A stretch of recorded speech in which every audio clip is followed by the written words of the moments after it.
Test 2. You will hear a number of different recordings and you will have to answer questions on what you hear. There will be time for you to read the instructions and questions, and you will have a chance to check your work. All the recordings will be played once only. The test is in 4 sections. At the end of the test, you will be given 10 minutes to transfer your answers to an answer sheet. Now turn to Section 1. Section 1. You will hear a man interviewing a woman in the street about her use of transport. First, you have some time to look at questions 1 to 5.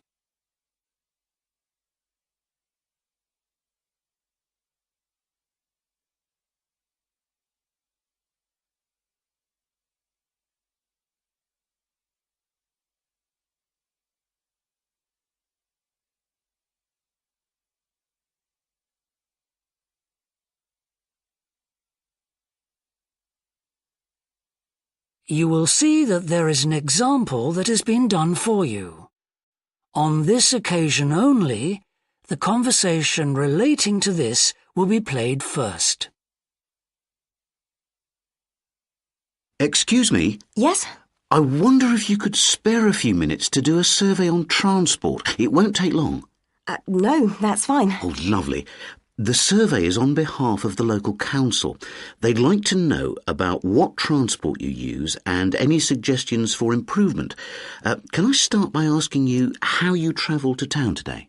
Sure, I came on the bus. The woman travelled to town by bus, so bus has been written in the space. Now we shall begin. You should answer the questions as you listen, because you will not hear the recording a second time. Listen carefully and answer questions 1 to 5. Excuse me? Yes?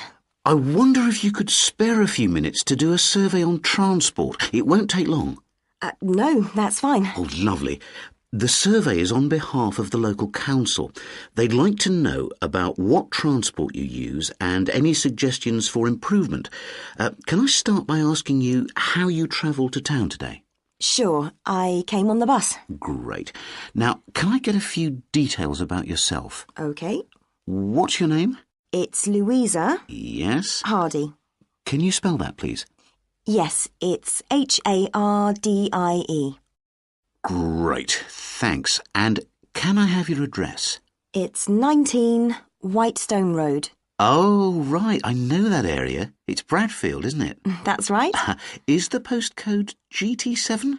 It's actually GT8 2LC. Great. And could I ask what your job is? Are you a student? I've actually just finished my training. I'm a hairdresser. Oh, right. And one more question in this section. What is the reason for you coming into town today? Actually, it's not for shopping today, which would be my normal reason, but to see the dentist. Right. Thanks. Before you hear the rest of the interview, you have some time to look at questions 6 to 10.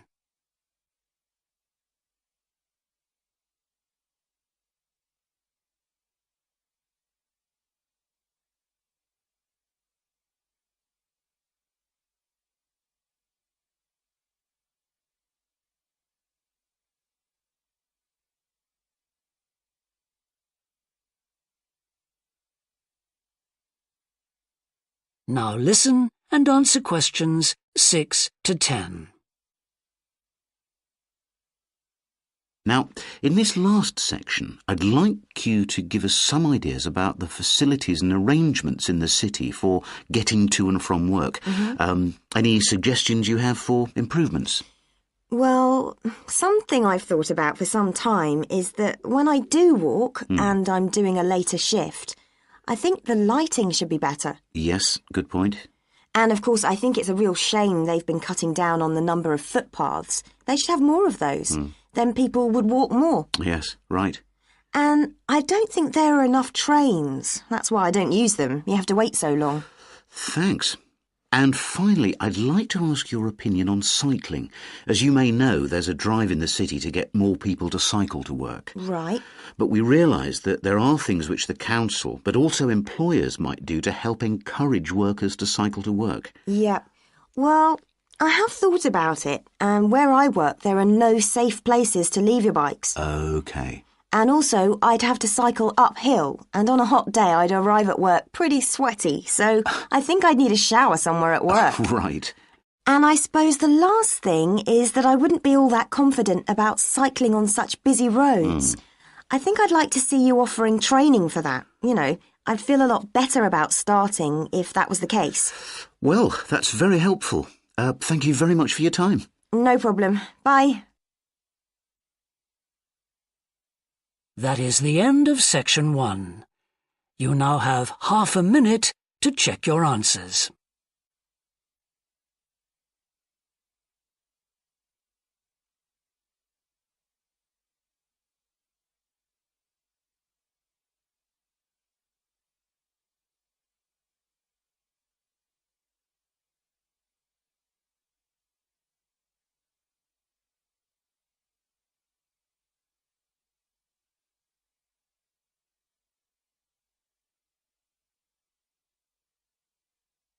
Now turn to section 2.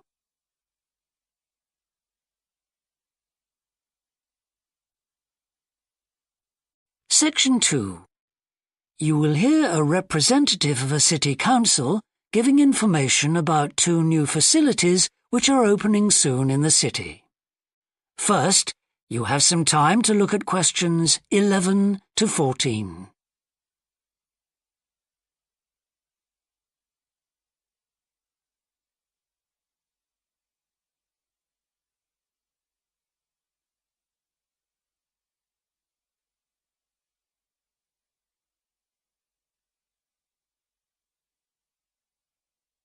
Now listen carefully and answer questions 11 to 14. Good morning. I'm very pleased to have this opportunity to say a little about 2 exciting new developments in the city: the Brackenside open-air swimming pool and the Children's Adventure Playground in Central Park. As many of you may know, the idea for these initiatives came from you, the public, in the extensive consultation exercise which the City Council conducted last year. And they have been realised using money from the SWRDC, the South West Regional Development Commission. First of all, Brackenside Pool. As many of the older members of the audience will remember, there used to be a wonderful open-air pool on the seafront 30 years ago, but it had to close when it was judged to be unsafe. For the design of this new heated pool, we were very happy to secure the talents of internationally renowned architect Ellen Wendon, who has managed to combine a charming 1930s design, which fits in so well with many of the other buildings in the area, with up-to-the-minute features such as a recycling system, the only one of its kind in the world, which enables seawater to be used in the pool. Now, there's been quite a bit of discussion in the local press about whether there would be enough room for the number of visitors we're hoping to attract, but the design is deceptive, and there have been rigorous checks about capacity. Also, just in case you were wondering, we're on schedule for a June the 15th opening date, and well within budget, a testimony to the excellent work of local contractors Hickman's. We hope that as many people as possible will be there on June the 15th. We have engaged award-winning actress Coral White to declare the pool open, and there'll be drinks and snacks available at the poolside. There'll also be a competition for the public to decide on the sculpture we plan to have at the entrance. You will decide which famous historical figure from the city we should have. Before you hear the rest of the talk, you have some time to look at questions 15 to 20.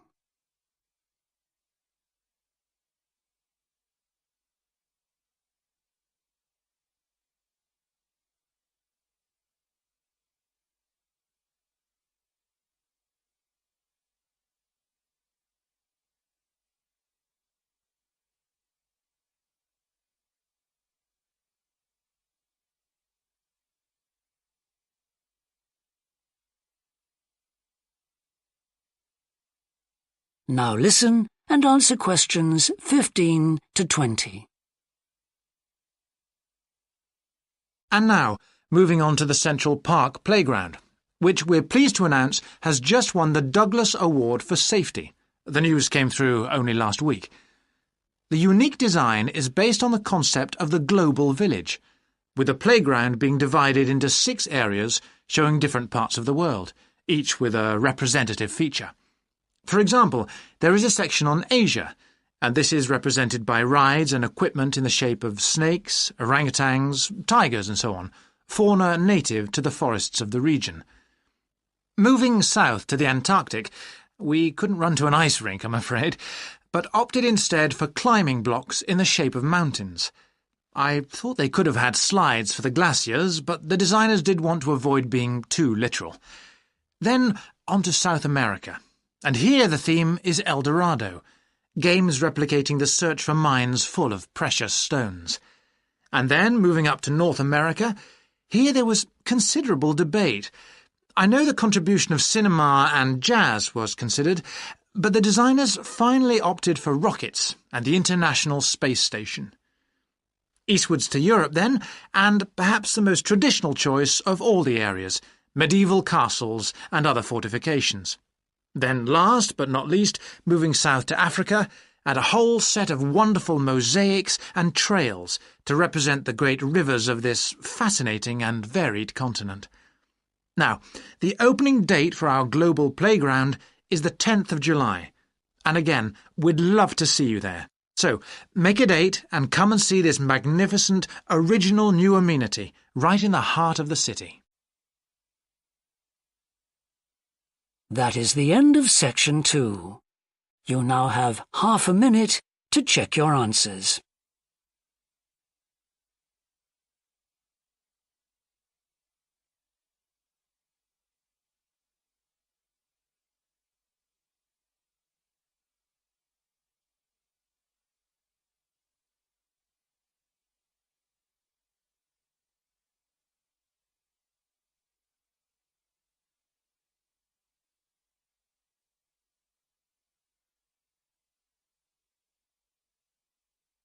Now turn to Section 3.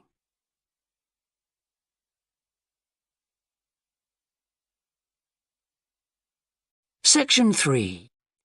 You will hear 2 anthropology students called Victor and Olivia discussing their joint presentation about a Norwegian explorer called Thor Heyerdahl. First, you have some time to look at questions 21 to 24.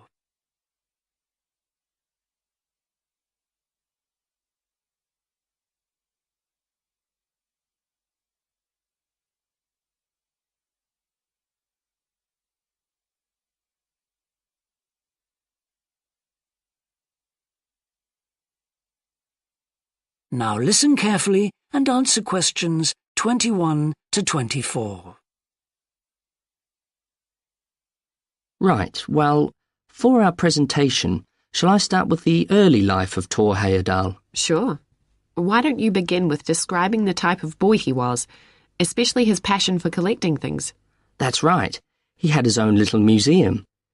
And I think it's unusual for children to develop their own values and not join in their parents' hobbies. I'm thinking of how Heyerdahl wouldn't go hunting with his dad, for example. Yeah, he preferred to learn about nature by listening to his mother read to him. And quite early on, he knew he wanted to become an explorer when he grew up. That came from his camping trips he went on in Norway, I think.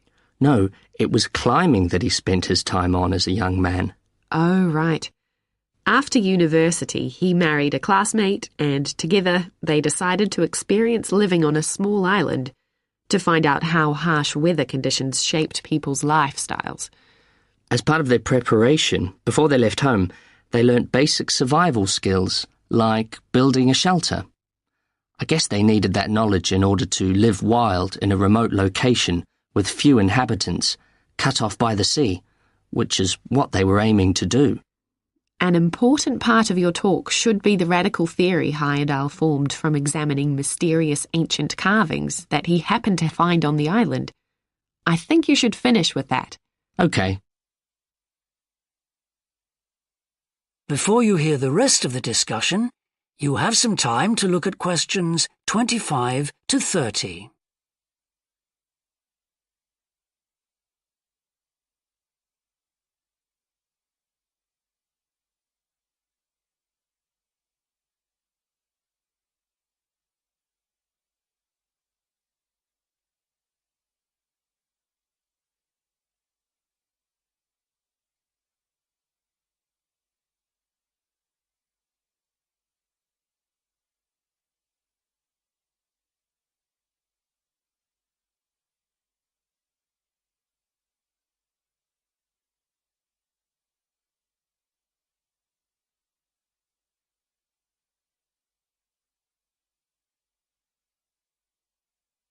Now listen and answer questions 25 to 30.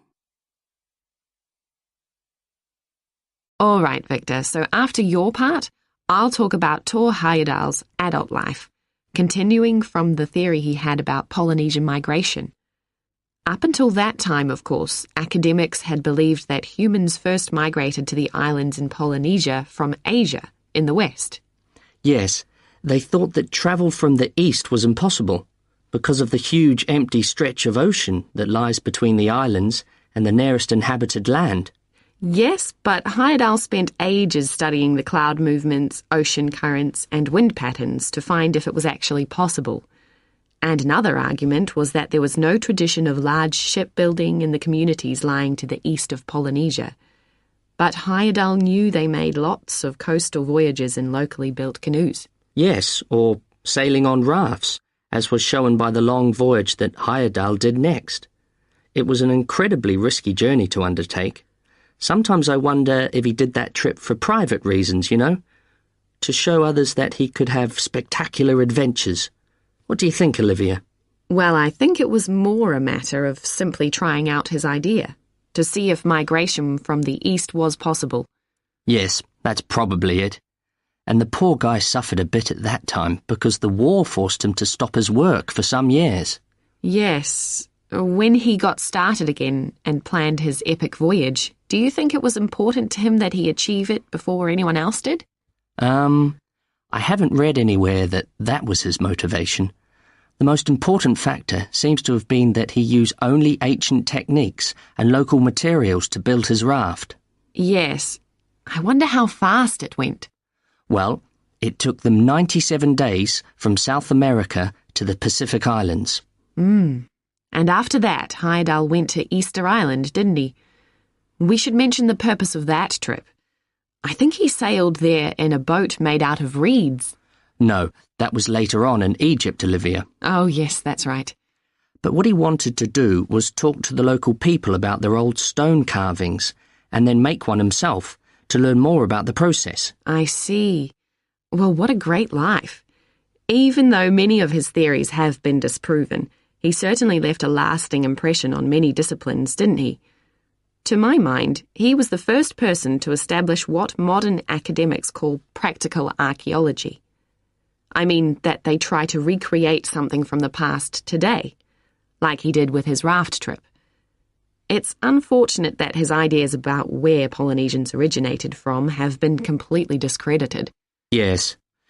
Right, well, I'll prepare a PowerPoint slide at the end that acknowledges our sources. I mainly used The Life and Work of Tor Heyerdahl by William Oliver. I thought the research methods he used were very sound, although I must say I found the overall tone somewhat old-fashioned. I think they need to do a new, revised edition. Yeah, I agree. What about the subject matter? I found it really challenging. Well, it's a complex issue. I thought the book had lots of good points. What did you think of the illustration? That is the end of section 3. You now have half a minute to check your answers.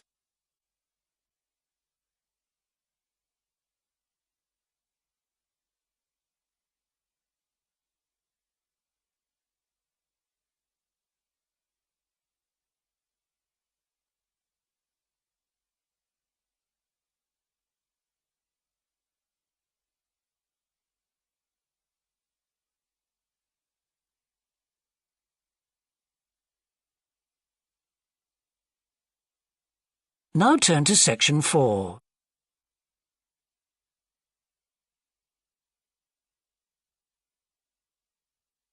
Section 4. You will hear a business student predicting how management might change in the next few years. First, you have some time to look at questions 31 to 40.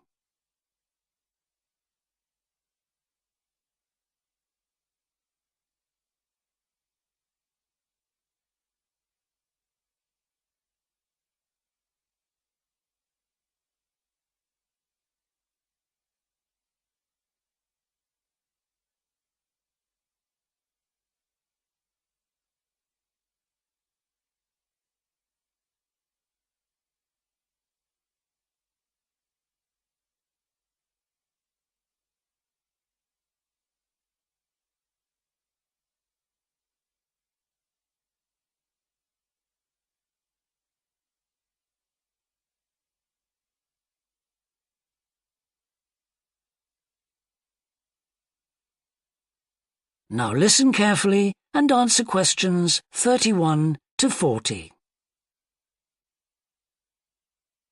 Well, I've been talking to managers in a number of businesses and reading surveys about the future of management. And what I'm going to present in this seminar is a few ideas about how the activity is likely to change in the next 10 years. It isn't a scientific statistical analysis, just some ideas for us to discuss. One area I want to mention is business markets, and I'm sure a really significant development will be a major increase in competition, with companies from all around the world trying to sell similar products. Consumers will have much more choice. For instance, food products sold in Australia might be manufactured in the USA, China, Finland, and dozens of other countries. At the same time, mergers and takeovers mean that governments are actually losing power to major global corporations. We can probably all think of companies that exert a great deal of influence, which may be good for consumers. A third point I want to make about markets is that in the rapidly expanding economies, such as India, China, Brazil, and Russia, demand is growing very fast.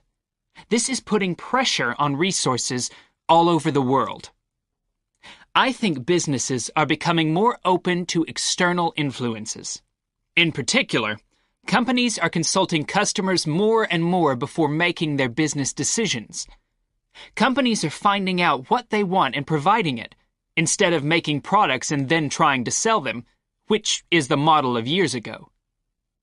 Another influence is that concerns about the environment will force manufacturers to extend product life cycles to reduce the amount of pollution and waste. And, in some cases, regulation will need to be strengthened. Many societies are much more fluid and democratic, and the structure of companies is changing to reflect that. I think we're going to see a greater emphasis within companies on teams created with a specific project in mind. And when they're completed, the teams will be disbanded and new ones formed. More and more people see work as simply one part of their lifestyle, and not the most important one. And as the workforce is shrinking in some countries, businesses are having to compete for staff instead of being able to choose among a lot of applicants. Typical examples that will attract and retain staff are traditional ones like flexible hours and, something that has been made possible by advances in technology, remote working, with people based at their home, abroad, or almost anywhere they choose.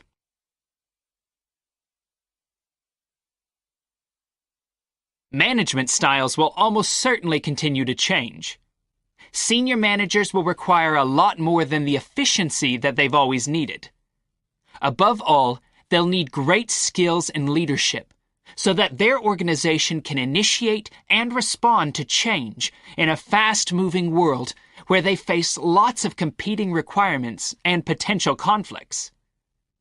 In most of the world, the senior managers of large businesses are mainly men in their 50s and 60s. The predominant style of management will almost certainly become more consultative and collaborative, caused, above all, by more women moving into senior management positions. Many of the changes are influenced by developments in the wider economy. The traditional emphasis of business was manufacturing, and of course the service sector is very important. But we shouldn't overlook the growing financial contribution of IP, that is, intellectual property. Some books and films generate enormous sums from the sale of related DVDs, music, games, clothes, and so on. Another point I'd like to make is that although I've been talking about companies, one trend that they have to face is the move away from people working for the same employer for years. Instead, more and more people are becoming self-employed to gain the freedom and control over their lives that they're unlikely to get from being employed. Okay, well, that's all I want to say, so let's open it up for discussion. That is the end of section 4. You now have half a minute to check your answers.